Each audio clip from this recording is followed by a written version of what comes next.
Hello student, good morning. Today we are discussing about the single cell protein. Single cell protein को short form में बताया जाता है SCP. S for single, C for cell, P for protein. ये शब्द कहाँ से आया? प्रोटीन जब हम खाते हैं नॉर्मली आपको पता है प्रोटीन कहाँ पे मिलता है.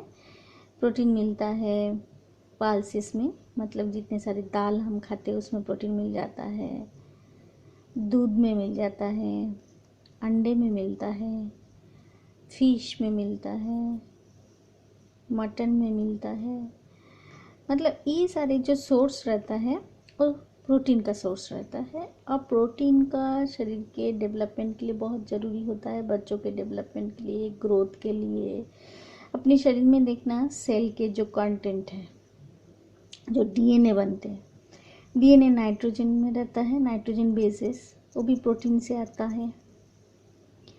अपने शरीर में देखो बाल हो, नाखून हो, मसल हो, ब्लड हो, हर तरह का जो चीज़ें, जो ऑर्गेनिजम्स है, ये बनने के लिए मेन जो कंटेंट है वो रहता है प्रोटीन. तो अपने न्यूट्रिशन के लिए प्रोटीन बहुत ज़रूरी है, लेकिन प्रोटीन बहुत एक्सपेंसिव भी है. प्रोटीन खाने के लिए जितना इस्तेमाल करना है उनको खर्च भी ज़्यादा रहता है. जब डिमांड ज़्यादा हो, जब लोगों की संख्या ज़्यादा हो, तो प्रोटीन का कंटेंट अगर ना मिले ज़्यादा तो दूसरा कोई ऑप्शन सोचते हैं. तो जैसे कि एनहांसमेंट इन फूड प्रोडक्शन चैप्टर के हिसाब से अगर प्रोडक्शन को बढ़ाना है फूड का, तो हम ऐसा कुछ नया तरकीब सोचेंगे जिससे कि प्रोटीन का खर्चा भी कम हो लेकिन क्वांटिटी भी ज़्यादा रहे और उसमें उसका जो गुणवत्ता, क्वालिटी, वो भी सही रहे. तो इसके हिसाब से जो सोच आया था वो रहता है सिंगल सेल प्रोटीन. मतलब एक ही सेल से प्रोटीन बनेगा. वो कैसे हो संभव है? वो बन सकता है अगर कोई एल्गी हो, फंगस हो या बैक्टीरिया हो. ऐसे कोई सेल अगर प्रोटीन जैसे इस्तेमाल हो, उसको खाने पे यूज़ कर सके, जिसका प्रोटीन कंटेंट ज़्यादा हो, तो उसी को हम सिंगल सेल प्रोटीन बताएंगे. तो उसका कॉमनली सिंगल सेल प्रोटीन का डेफिनेशन है, single cell protein refers to the crude और अ रिफाइंड एडिबल प्रोटीन. मतलब जो प्रोटीन प्रोडक्शन होगा फिर उसको रिफाइन भी किया जाएगा कि उसमें कोई ऐसा पॉइजनस चीज़ें भी ना हो कि उसका साइड इफ़ेक्ट हो, तो उसको इसलिए फ़िल्टर भी किया जाता है. So refined edible protein extracted from, कहाँ से निकाला जाता है? From pure microbial cultures. Microbes किसको बोलेंगे? जो माइक्रोस्कोपिक ऑर्गेनिज्म है, बहुत छोटा, तो इसलिए उसको सिंगल सेल का बताया जा रहा है कि मतलब छोटे एकदम सेल के हिसाब से जिसका स्ट्रक्चर है.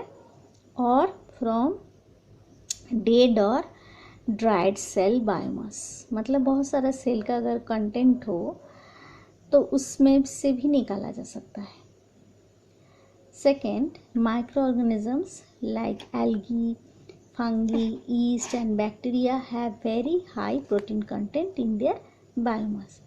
ये रिसर्च में देखा गया है कि कुछ कुछ एल्गी जैसे कि क्लोरेला, इसमें या फंगी या सैकरोमाइसिस, ईस्ट, इसमें बहुत सारा प्रोटीन कंटेंट होता है जिसको कि एक्सट्रैक्ट करके उसमें से प्रोटीन को अलग करके फूड के हिसाब से उसको यूज़ किया जा सकता है, जिसमें कि बहुत सारा कंटेंट भी मिलता है, प्रोटीन कंटेंट भी मिलेगा और साथ साथ मिनरल्स भी मिलता है. So these microbes can be grown using inexpensive substrates. मतलब जो खर्चा कम होगा, बहुत कम खर्चे में, जैसे कि एग्रीकल्चरल वेस्ट, जो शेतकरी को खेती करने के बाद जो पौधा फसल निकाले जाते हैं, फसल काटने के बाद जो पौधे का पार्ट पड़ा रहता है, समझो, जिसका इस्तेमाल और नहीं है, जिसको हम जला देंगे या ख़राब कर देंगे, तो उसको हम एग्रीकल्चरल वेस्ट बता सकते हैं.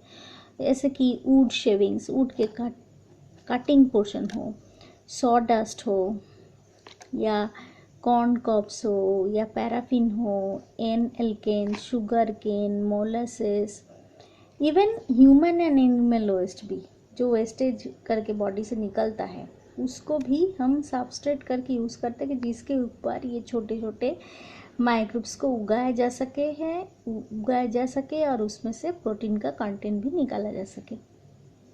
Next, the microbes utilize the carbon and nitrogen present in this materials. ये मटेरियल्स को जो सबस्ट्रेट के हिसाब से यूज़ किया जा रहा है, तो उसमें से ये माइक्रोब्स क्या करता है, उसमें से ही कार्बन को निकालता है और नाइट्रोजन को निकालता है, निकाल के फिर उनमें से ही प्रोटीन तैयार करता है, और हाई क्वालिटी प्रोटीन, ऐसा नहीं कि चीप क्वालिटी प्रोटीन, अच्छी प्रोटीन जो है वो एडिबल है, इजीली यूज़ किया जा सकता है, शरीर के लिए न्यूट्रिशन के लिए भी यूज़ किया जाता है, और आजकल इसका तो बहुत इस्तेमाल भी होता है।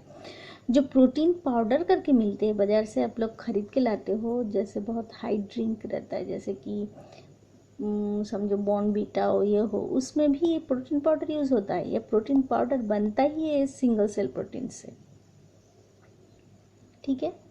Next, besides proteins, SCP is also rich in, ये प्रोटीन को छोड़कर और बहुत सारा इस्तेमाल है उसका, जैसे कि vitamins, vitamin B complex, minerals, fats, इसके हिसाब से भी उसका यूज़ होता है। Next, single cell protein is also used as fodder. Fodder मतलब गाय भैंस को खिलाने में चारा के हिसाब से यूज़ होता है। फिर ब्रीडिंग फिश उगाने वाले जो छोटे छोटे मच्छी है, उसको भी खाने के लिए इस्तेमाल किया जाता, खाना बना जैसे दिया जाता है।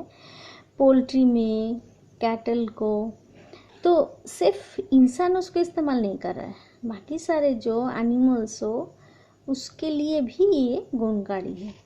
तभी देखो माइक्रो ऑर्गेनिजम्स कौन कौन सा सिंगल सेल प्रोटीन प्रोडक्शन में यूज़ हो रहा है, कौन कौन सा। फर्स्ट इज सबसे पहले फंगस। फंगस में Aspergillus Niger, trichoderma viride, east में सैकरोमाइसिस सेरेविसी और कैंडिडा यूटिलिस। एल्गी में स्पाइरुलिना स्पीशीज, क्लोरेला, पायरिनोइडेसा, और बैक्टीरिया में मिथाइलोफिलस, मिथाइलोट्रोपस एंड बैसिलस मेगास्टर्नम। ये सारे नाम में आप देखो, जो जेनेरिक नेम है ये सारे साइंटिफिक नेम है, ठीक है।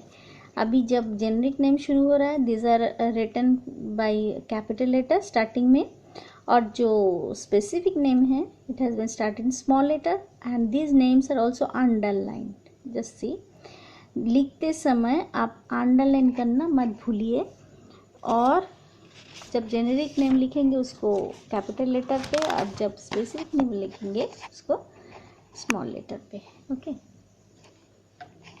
Next come to advantages of single cell protein. अभी कौन कौन सा एडवांटेज है सिंगल सेल प्रोटीन का। First point, microorganisms can be produced in a comparatively short duration, बहुत कम समय में इसको प्रोड्यूस किया जा सकता है। The microbes have high protein content, 43 to 85%, बहुत ज़्यादा प्रोटीन कंटेंट रहता है जो अपने लिए ज़रूरी है।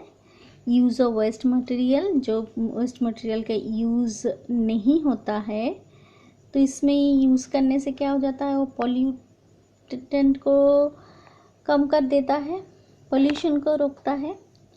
चौथा, single cell protein serves as a good source of vitamins, amino acids, minerals, crude fibres etcetera. ये हो गया single cell protein, okay. Next art, biofortification. ये बायो फोर्टिफिकेशन क्या होता है, अगर बायोलॉजिकली जो हमारी नॉलेज है तो उसके हिसाब से हम ऐसा, अगर कम समय में, जैसे हमने सिंगल सेल प्रोटीन का लिया कि प्रोटीन कंटेंट का ज़्यादा मिल रहा है, अगर हम ऐसा कुछ कॉर्न को उत्पाद करें फसल का कि जिसमें हमने से सारे सिर्फ एक गुण नहीं कि ज़्यादा, हो सकता है कि एक ही चीज़ों में हमको प्रोटीन मिले, कार्बोहाइड्रेट मिले, फैट मिले या विटामिन्स मिल जाए, तो कम खाने से, जो मैं बता रही थी कि कम खाने से भी अपना न्यूट्रिशन पूरा हो सकता है और उसको उगाने में खर्चा भी कम हो सकता है। तो उसकी दृष्टि से ये बायो फोर्टिफिकेशन का जो एक्सपेरिमेंट है वो शुरू हुआ था। तो उसके डेफिनेशन में, it is a method in which crops breed for having higher levels of vitamins, minerals and fats. अभी इसका ऑब्जेक्टिव मतलब उद्देश्य क्या है ये बायोफोर्टिफिकेशन का। फर्स्ट है प्रोटीन कंटेंट एंड क्वालिटी। सबसे पहले जो प्रोटीन है वो कंटेंट रहेगा, उसका क्वालिटी भी अच्छा रहेगा, प्रोड्यूस होगा, ऐसे क्रॉप्स को हम चुनेंगे। सेकंड ऑयल कंटेंट मतलब फैट में भी उसको मिलेगा जो एनर्जी के लिए चाहिए और उसके क्वालिटी भी अच्छा। तीसरा विटामिन कंटेंट अच्छा रहेगा जो अपने शरीर के जो इम्यूनिटी देता है, अपने रोग के जो प्रतिरोध करने की जो क्षमता देता है, वो विटामिन कंटेंट ज़्यादा मिलेगा। चौथा माइक्रोन्यूट्रिएंट कंटेंट, माइक्रोन्यूट्रिएंट कंटेंट उसमें ज़्यादा रहेगा। एंड क्वालिटी, उसका क्वालिटी भी अच्छी होगी। ठीक है, नेक्स्ट बायोफोर्टिफिकेशन में कौन कौन सा यूज़ होता है। समझो फोर्टिफाइड मील्स, जो भुट्टा हम खाते हैं वो तो ऐसे ही खाने के लिए यूज़ होता है, लेकिन अगर उसमें हम ऐसे भुट्टा को उगाया जा सके जिसमें कि twice amount of amino acid, जो प्रोटीन का सिंपल फॉर्म होता है अमाइनो एसिड्स, जो दो मोस्ट इम्पॉर्टेंट है ग्लाइसिन और ट्रिप्टोफैन, अगर उसमें ज़्यादा हो तो हमारी जो कॉर्न खाने में जिसमें कार्बोहाइड्रेट का क्वांटिटी है और उसके साथ साथ प्रोटीन भी मिल जाती है। दूसरा व्हीट जो एटलस 66 उगाएगा is the highest protein content and iron fortified rice, और इसमें व्हीट तो है ही, और दूसरा एटलस 66 ऐसा चावल है जिसमें कि आयरन कंटेंट भी ज़्यादा रहता है। तीसरा वेजिटेबल्स क्रॉप्स, जो वेजिटेबल हम खाते हैं जैसे कि समझो कैरेट, गाजर, पालक, स्पाइनक, ये तो खाने के लिए यूज़ होता है। तो अगर वो फोर्टिफाइड हो तो उसके साथ साथ हमें विटामिन ए और मिनरल दोनों चीज़ें मिल जाएगी। Next vitamin C and D, जो बीटर गार्ड, जो करेला जो खाते हैं या टमाटर खाते हैं, तो उसमें भी अगर विटामिन सी को इंक्लूड किया जाए तो ऑटोमेटिकली क्या हो जाएगा, एक चीज़ खाओगे और बहुत सारे उसके उपकार मिल जाएगा। So that is the utility of bio fortification. इसके बाद आता है एनिमल हस्बेंड्री। प्लांट्स तक हम अब तक डिस्कस कर रहे थे, अभी थोड़ा डिस्कस करते, थोड़ा सा स्टार्टिंग करते आज। एनिमल हस्बेंड्री, दो शब्द देखो, एक है तो एनिमल जो पशु, दूसरा हस्बैंड से के शब्द को पालक, हस्बेंड्री मतलब पशुपालन। पशु तो जंगल में मिल ही जाता है एनिमल्स, लेकिन जब एनिमल्स को हम अपने हिसाब से इस्तेमाल करते हैं तो उसको तो देखभाल करना भी ज़रूरी होता है।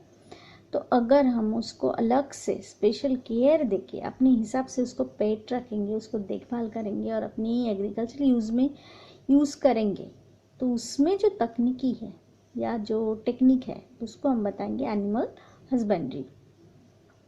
So animal husbandry is an agricultural practice of breeding and raising live stock. मतलब ये एग्रीकल्चर के साथ रिलेटेड है क्योंकि गाय भैंस उसको तो एग्रीकल्चर में भी, खेती में भी यूज़ होता है। और दूसरा it deals with care and breeding of buffaloes, cows, pigs, horses, cattles, sheeps, camels, goats etcetera. तो एनिमल हस्बेंड्री बहुत सारा हो सकता है, जो जहाँ पे रहता है, जो एनिमल ज़्यादा मिलते तो उसको ज़्यादा देखभाल करते और उसके दूध या उसके बहुत सारी चीज़ें उसकी इस्तेमाल होता है। इसमें बाफेलो जैसे भैंस हो सकता है, गाय हो सकता है, पिग्स हो सकता है, घोड़ा जो दौड़ने के लिए, कोई चीज़ को उठाने के लिए हॉर्सेस के यूज़ होता है, हॉर्स रेसिंग में यूज़ होता है। कैटल्स, गाय को छोड़कर बहुत सारे दूसरे भी जो दूध देने वाले, गोट हो सकता है, शीप्स हो सकता है, कैमल हो सकता है, ये सारी चीज़ें एनिमल हस्बेंड्री में आएगा। और उसके साथ it also include poultry farming. Poultry में जैसे कि मुर्गी और जो बतख, उसका भी देखभाल किया जाता है, उसमें से अंडा लिया मिलता है, उसके बॉडी मांस भी खाते हैं। तो उसका भी एक फार्मिंग करना ज़रूरी है। फिश फार्मिंग, फिश को उगाना जो खाने में इस्तेमाल होता है। बी कीपिंग, मधुमक्खी पालन। Sericulture, lac culture, etc. So this is all about today.